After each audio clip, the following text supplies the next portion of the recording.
What's up everybody? Welcome back to my channel. If you're new here, my name is Pam and today I'm going to talk to you about something just a little bit different, but something you guys ask me about a lot.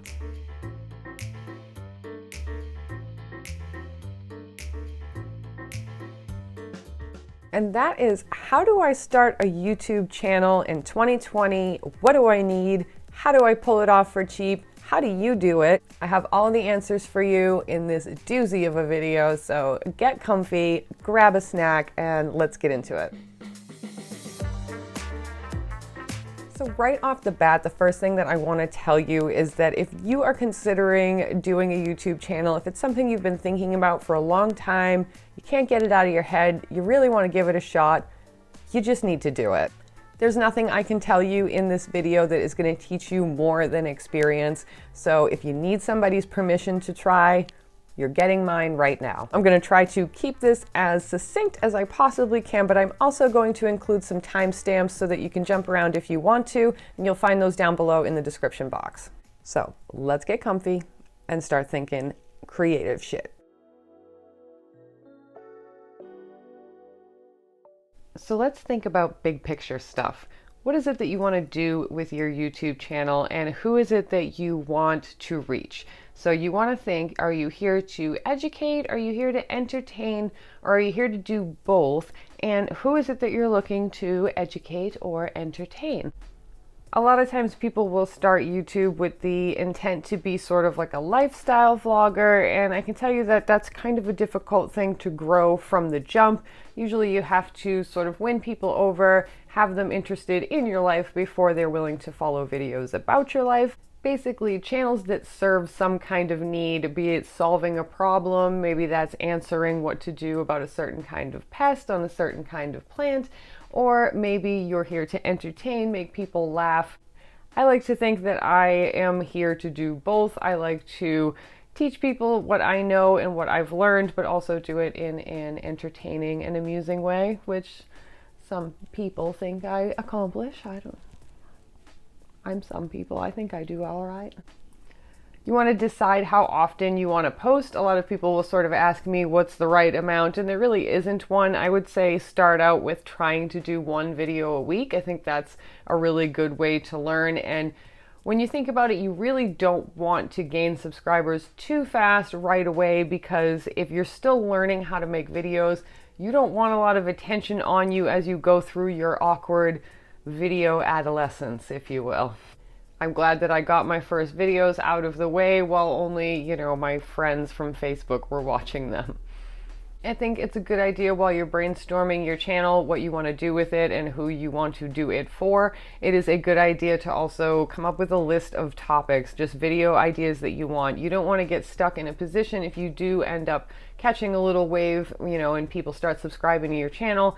You want to already have some idea of the videos that you want to put out in the next month or so. I tend to plan all of my videos out a month ahead of time, and so far that's been serving me really well. It doesn't mean that I necessarily stick to that calendar all the time, but I do have this plan and I know what I need to research ahead of time. Hey, stop fighting. Stop. So I use a bullet journal to keep track of all of my content ideas for YouTube, and so far they're a little scattered all over my book, but when I start my next book in a few months, stop fighting, then I'll have a more comprehensive list at the beginning of the book. But right now I try to book out my content a month ahead of time. I use Google Calendar for that. That's something I'm playing with. I tend to like paper planners, but I feel like having it somewhere digitally where I can't put it on 13 pages is good. That way, when I have a filming day set aside, I can sit down, pick from my list. Having this topic list also gives me the ability to spend time. If I'm not able to film, I can look at my content idea list and look up things I need to research before I film. So if I'm having a day where I don't really feel like filming, maybe I will feel like researching, which is usually the case. I'm usually in the mood to do one or the other. So you can start a YouTube channel and find out that you are incredibly uncomfortable on camera. Maybe it will take you a year to get comfortable on camera, and if you are uncomfortable, your audience is also going to be uncomfortable, so it's going to inhibit your growth a little bit. I think that mindset is really important when you're doing any creative project that requires you to be vulnerable in front of a bunch of strangers. Having a defined purpose for why you're making a YouTube channel, having that clear intent makes it very easy to handle any trolls or negativity that may come your way. It's going to help you feel confident on camera, and it's going to help you get over that imposter syndrome where you may feel like you don't have the authority to speak on something. The first thing you're going to want to scrutinize is your name. Now think about it like this. Are you starting your channel because you're hoping to do things in the future such as writing, blogging, teaching classes, selling products, anything like that? And I'm not talking, are you capable of doing that right now? I'm talking big picture, years down the road. So if you want to be published, if you want to write, you may want to consider using your actual name, or at least some form of your name, maybe your first and middle name, as your YouTube channel name. Once you've picked out the name, if you don't already have this set up, you may want to go around other social media platforms and just snatch up that name now, even if you don't plan on using that media platform right now. I'm saying right now over and over again. And I'll just briefly touch on visually setting up your YouTube channel. You can kind of click around the pencils and go through the YouTube Creator Academy if you want to find out more detailed advice on this. There's tons of videos on YouTube as well, so I'm not really going to go into it. But one thing I will tell you is that if you're having trouble deciding on your visual aesthetic, you can find a lot of color swatches on Pinterest. And that's one of the ways that I've decided branding colors for the businesses that I've owned.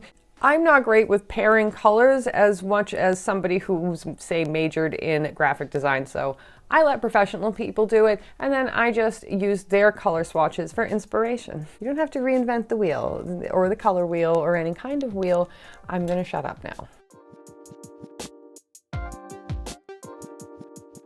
Let's talk gear. You guys have tons of questions on gear, so I'm gonna help you out on getting this done as cheap as possible.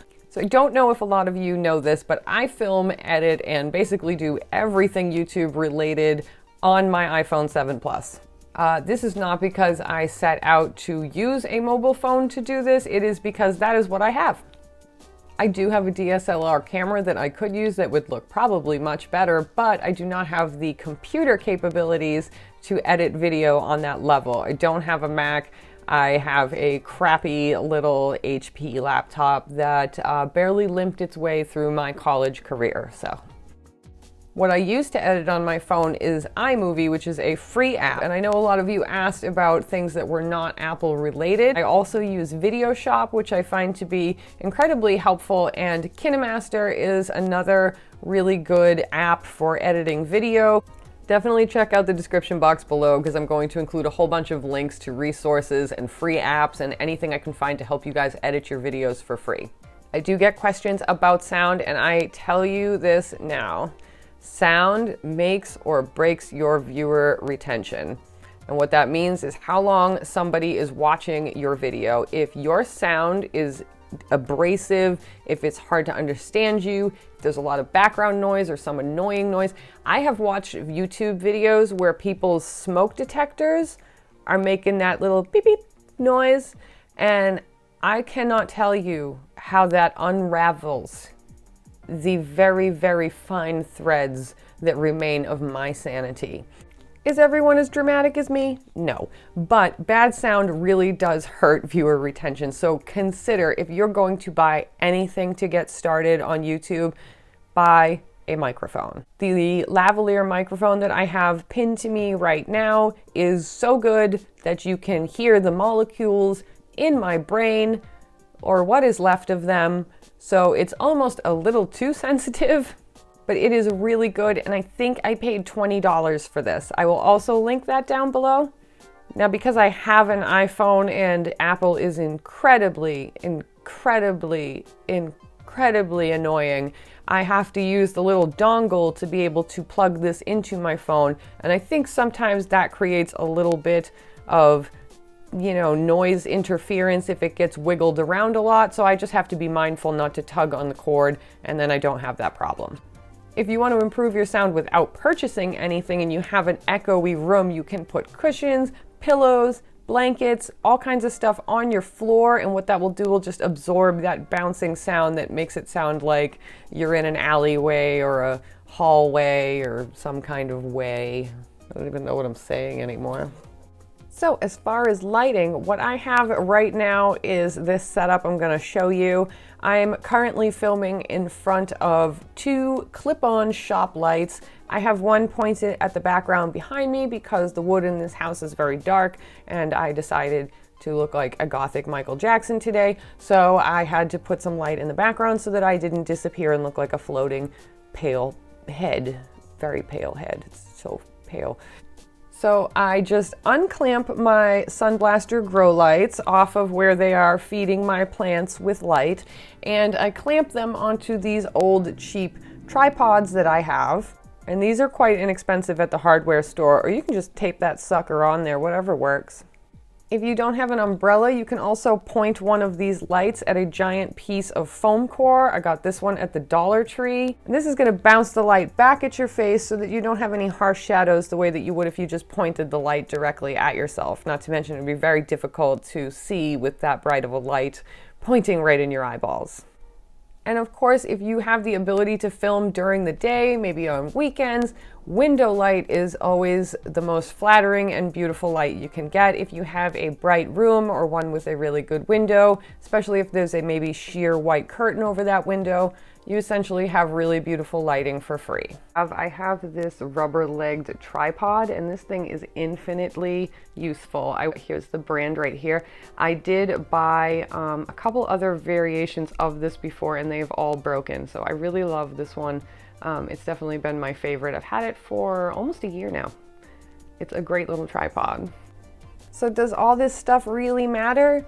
I think that it does. YouTube is a visual platform. No, perfect lighting and perfect sound is not everything. Your personality is a huge part of YouTube's success, but on a visual platform like YouTube, you might as well set yourself up for as much success as possible, and a lot of that involves good light and good sound. One tip that I always give people about filming their YouTube videos is to have a really good idea of what you're going to say before you sit down and film your video. It is not essential to do this, but I have found that a lot of the videos, especially if you're going to provide your educational content or you want to teach people, help them solve a problem, is a really good idea to have just a rough outline of what you're going to say. It gives you confidence on camera. It makes things flow a lot smoother. Go through the trouble sometimes of outlining my videos, and that means that I'm going to write down a lot of what I want to say. I'm going to include where I want to cut in extra clips or B-roll. This helps my videos end up looking a little more polished, and it also makes sure that I don't forget to do things, because I have the memory of a 108-year-old woman. I need a lot of outlining help sometimes. And finally, when you're filming, my best advice, look straight in the camera lens. I'm looking right at my camera lens now. If I look at the screen and I'm looking at myself, I'm looking over here. I do this all the time in videos. You guys see it in the bloopers. Do that one more time because I wasn't looking at the camera. When you're filming and you're looking right into the lens, it's basically the same thing as looking into someone's eyes when they're speaking to you. One of the things that's made YouTube such a huge platform is that we feel connected to the people that we watch. Yes, it is a parasocial relationship in a lot of ways, but there is something very comforting and connecting about looking in someone's eyes and talking to them. So try to keep your eyes in the lens and not on the screen. It is really hard. You will get used to it. I've told a few people that I use those little sticky arrows that I got in college. Sometimes I'll put one pointing at my camera lens if I'm having trouble focusing. So now that you have shot your first video, you've survived, you have all this footage, let's get back into our comfy zone and edit that footage.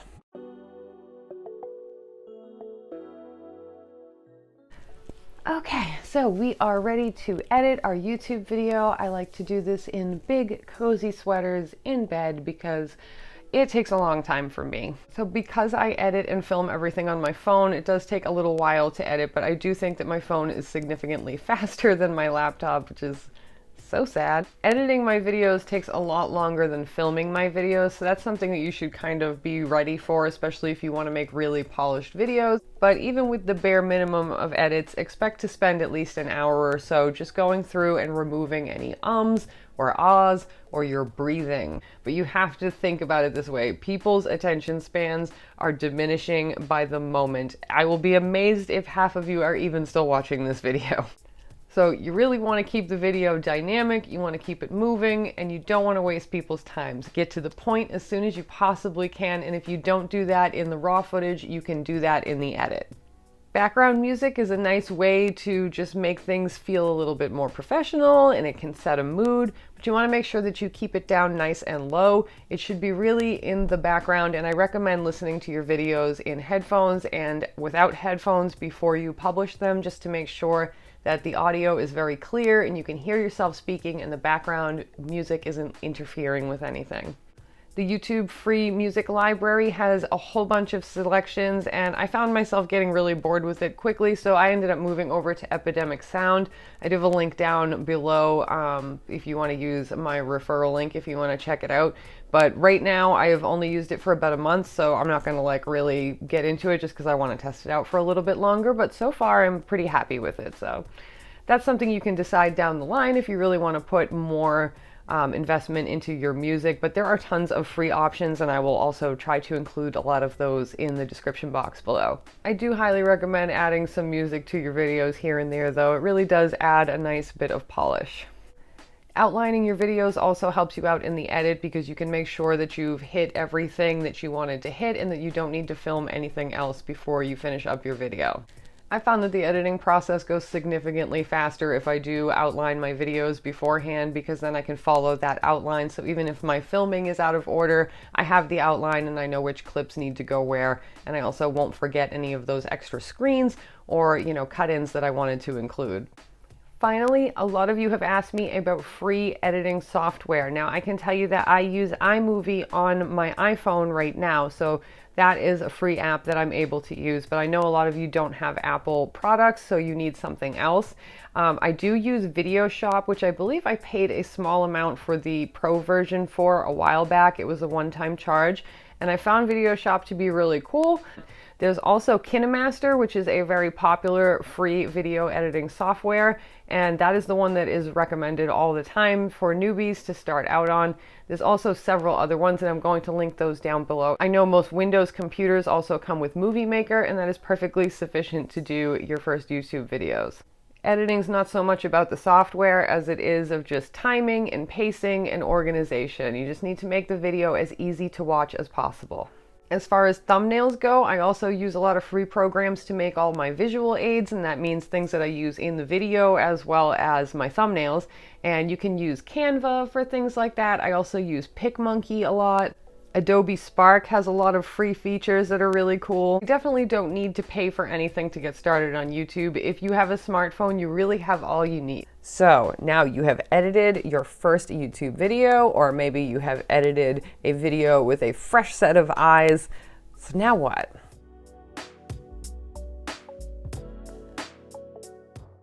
The final thing I'm going to touch on here is growing your YouTube channel. This is something I have a little bit of experience in. My channel is obviously not huge.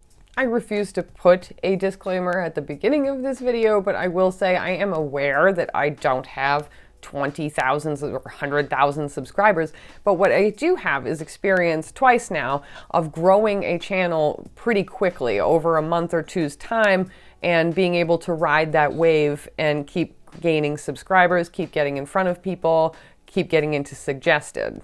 Your analytics in YouTube will tell you how people found you, so I know that I've been pushed out into people's suggested feeds. I've come up on the side of other videos, and then some people are also finding me by search. So you have to keep in mind how many different ways you find YouTubers, and then reverse engineer how you make yourself available. You want to make sure you're searchable, you want to make sure your thumbnails are very clear, nice picture, easy to read.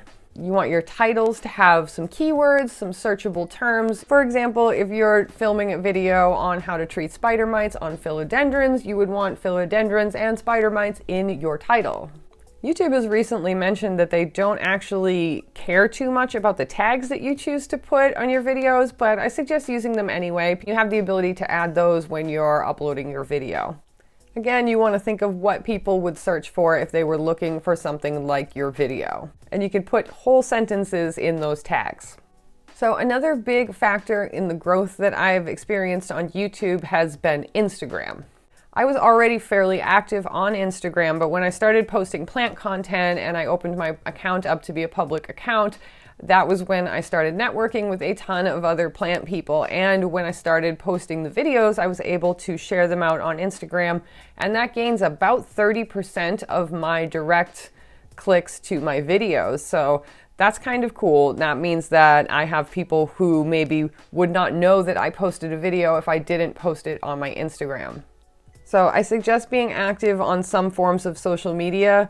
If you're not into social media and you want to do YouTube, you are going to have a harder time growing. I mean, YouTube is a social media platform, but if you don't want to be on, say, Facebook, which I choose to avoid Facebook, so that isn't a source of traffic for me. But I have found Instagram to be extremely helpful in getting people to my channel or just notifying them that I have a new video up. Even when you're just starting out, most of us at least have a few people following us on some kind of platform, and you can usually get your first few subscribers from family and friends. That's certainly how I started out. And while those people may not be super into plant content, they did want to give me some numbers to get me going, and it did help. Subscribers are really not as important as views and view time, but they do matter to some degree. So it was nice to have that. So don't be afraid to tap your personal network for your first few subs. Okay, all right, we need to get closer for this. All right, we need to have a talk, okay? And this is where I'm gonna get a little tough on you, some of you, because I feel like a lot of you know this already. When it comes to getting subs, do not spam your channel in other people's comments. Don't do it. Do not do the sub for sub. Do not do the let's support each other. Do not link your channel. Do not casually, subtly, because I assure you it is not as casual or subtle as you think it is. Mention your channel in comments. None of this like, well, I made a video about this the other day, so if anybody wanted to check that out, I will tell you one thing, that people who mention their channel, especially if they link it or they mention, support each other or subscribe to me, it almost always goes into my YouTube spam filter. And I don't check that very often. And if I see that you're using my comments to try to promote your channel and I don't even know who you are, I'm deleting your comment. Similarly, don't go in other people's lives and try to promote your channel. It's annoying, okay? I'm just gonna cut straight to the chase. It's annoying and it seems desperate. Oh, listen, there's plenty of exceptions to what I'm saying. Not every instance where you're mentioning your channel in someone else's chat or their comments is offensive or rude or pushy or comes off desperate. Absolutely not. I think most people really know the difference. But if you're having trouble knowing the difference, I would urge you to err on the side of caution and just don't do it. I had already networked and made a lot of friends before anybody even found out that I had a channel, and that is because I wasn't making friends with them to push my channel. Even with a small follower account like mine, I have already noticed that there are people who will try to use you to climb their way up the subscriber ladder because they're really convinced that subscriber numbers matter a lot. And I am here to tell you that they don't. They don't matter. They matter to some degree. They do give you an air of authority. If you have, 10,000 subscribers, people may take you more seriously than if you have, 200 subscribers. But in the eyes of YouTube, and what you want is to appease the almighty YouTube. The algorithm. Want is for that to push you out in front of new people, and that's what gets you more subscribers, that's what gets you more views, that's what gets people watching videos that you shot 6 months ago that will become relevant to somebody now. And that's what makes all the hours that we spend doing this worth it. You have this library of information or entertainment for people to tap at any time. So If the idea behind your channel is to get that out in front of as many people as possible, the way to do that is to make excellent content that makes people want to watch more. And my final bit of tough love is this.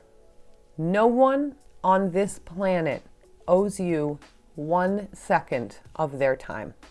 I see this, and not so much in the plant community, but a lot of times when I'm in chats for channels that, give a lot of advice about YouTube, I will see people saying, I do this and I do that and I'm not growing. And it's almost like they want the person, who's giving them advice to admit that it's all just a ruse and they have no chance, and it's because this person's better looking and this person's younger or this person has all this money or whatever.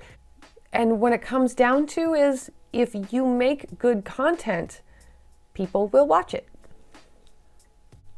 If you make self-interested, difficult to watch because of technical issues or sound issues, if you're, just going on and you don't get to the point, you're going to lose people's attention. And that's just the harsh reality of expecting to be an entertainer. You have to entertain. I will stop with my motivational speaker bullshit in a second. Your mindset is everything. If you come to YouTube just wanting to make money, if you come to YouTube because you feel that people owe you their attention and their time and your effort should be enough, you're going to have a bad time on this platform. If you come here wanting to help people out, wanting to engage with them in the comments, wanting to connect to people, and you're doing this out of love, you're gonna do great. Networking and talking to the people who watch your videos, as well as people who you admire, maybe people you'd like to work with. This is all an important part of growing your channel. You need to engage in the community. You need to be an active member of the community, and you need to be a positive member of the community. If you are constantly criticizing other people, if you're jealous, if you're just in this mental space where this is all a competition that you need to win, you're gonna have a hard time making friends and keeping them. And I feel like those relationships are very important when you want to do anything that is related to social media. It is social. You need people behind you. You need a tribe. I am so fortunate to have chosen a niche that currently is populated by some of the coolest creators. I have made friends that I feel like I will have forever. And I am so happy. What I guess I'm getting at is, if you want to grow your channel, your intentions need to be that when you rise, everyone else does too. Don't fall into the trap of doing like a ton of giveaways, of taking every single free grow light from China that you will get emailed about.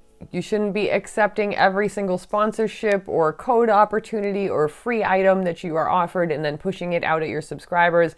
They're going to know what you're doing. They're going to feel like you look at them as a cash grab, as an opportunity to make money. And while that is a wonderful thing that can come out of having a YouTube channel and providing people with content, you can find ways to be compensated for it and be paid for your creative work, and I think that people should be. But you should make sure that you value your audience to the point where you're not going to be recommending them every piece of crap that somebody dangles in front of you. And similarly, again, we want to make sure people are subscribing to your channel because they want more of your content, not just because they could win something. So long story short, you can't trick, dupe, bargain, or demand your way to subscribers. The only way to succeed on YouTube is to provide content that people want to watch. Period. One of the most integral parts of growing your YouTube channel, in my opinion, is having a continued education in your craft. Because there's tons of people out there who have already done the legwork for you, who can tell you how to look at your analytics and decide, oh, I got a big drop off of viewers at this point in the video. Let me go back and look at that point of the video and see maybe where I lost people. That's the kind of internal criticism and constant education that I think sets a lot of really successful YouTubers apart from people who maybe stall out at a certain point. One of the questions I got asked on Instagram was from Answer My Plants, and she asked me how I stay motivated in, getting ready to film. She said she had a struggle just getting up the energy to film. And how I do that is, this is something I'm super into, so a lot of times that alone will help me, but I do have a lot of days where I just don't feel like it. So what happens is, when I do feel like it, I batch record. So I will record 2, 3, maybe even 4 videos, or I will do a lot of B-roll, or I will just do stuff that I know I need to get done to do my next chunk of videos, and I'll try to do it all in one day while I have the energy, while I'm home, while it's quiet. A big struggle I was having was not having the daylight and time to be able to do this, to record for long periods of time. So getting a hold of my lighting has been my recent project, and it's working out well because right now it is dark outside and I'm still able to film and you can still see me. So basically what I do is I plan out my videos 4 weeks ahead of time, and then I know exactly what I need to have filmed. As far as if I'm going to do a video about watering, I know at some point in the next week I need to film myself watering my plants. I'm already going to do that, so now I just know in my head I need to film that. Like I said, a lot of times I will script things out, especially if I have to do research for a video, so I don't have to worry about that either. I know the work is already done. I found a lot of times when I was feeling very stressed about filming, it was because I had to set a lot of stuff up, I had to clean up the room, I had other things that needed to be done, or I felt very scattered about what I wanted to say. So basically everything that I've talked about today has sort of alleviated some of those stresses and made it easier for me to sit down and film. So I can just sit down and I can just go until I am burned out and stumbling over my words, which we're getting real close right now.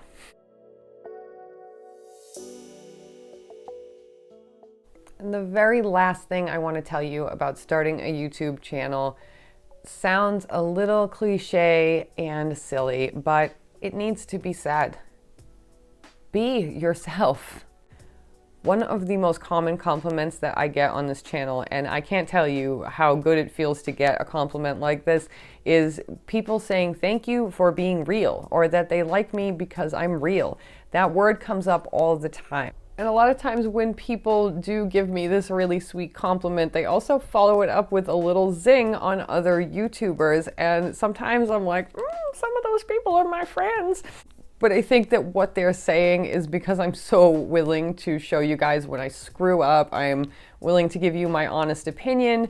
And as I mentioned before, I'm not constantly trying to sell you things. Although I do have a merch sample coming, but you don't have to buy it if you don't want to, but I'm really excited about it. Instagram and YouTube have this sort of negative effect where people try to out-perfect each other. And because I know that I was never going to be able to compete in that department, we just didn't try from the start. And I would give you that same advice. You will never be perfect.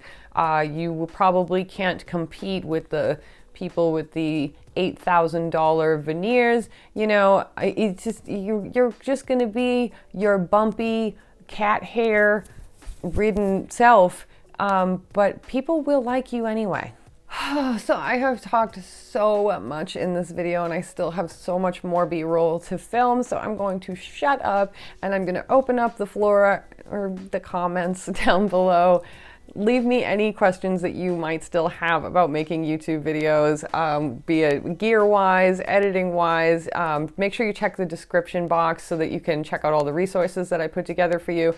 So if you still have questions after all that, I'm going to be going live at some point in the next week or so to answer any questions about that, about my YouTube journey, all that stuff. We're celebrating the new year with this YouTube starting subject, but then it's right back to all the plants. So if you're not into this content, no worries, because I have so much plant stuff coming for you. But I did want to make this video for the people that ask and are thinking about jumping in. I would encourage you to try. It can't hurt. One thing I didn't address in this video is dealing with critics and haters and trolls, and what I'm going to do instead is link you to my video about bullying, because that really expresses all of my thoughts on how to deal with that stuff. You can check that out here if you're worried about what people are going to think about you for you having the audacity to do what you want. Thank you so much for watching this video, guys. Happy New Year. And please, if you are trying to start something creative and you're a little bit scared, just do it, baby. Just get in there. Don't sue me, Nike. All right. Mwah. Love you. Oh my God, I am pale. Pale. My name is Pam, and today we're gonna what? Well, if you're new here, my name is Pam, and today I'm gonna talk to you about something a little bit different. I can't fucking say this for some reason.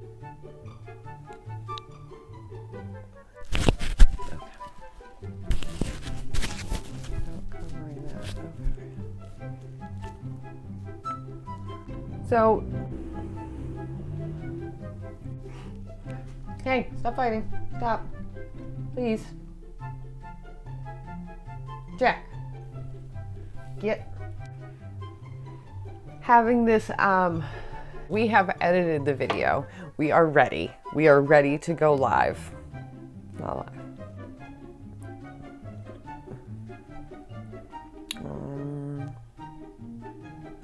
So in terms of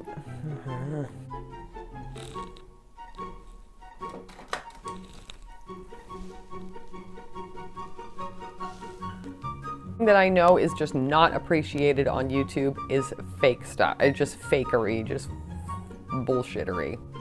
Nobody likes a jealous hoe.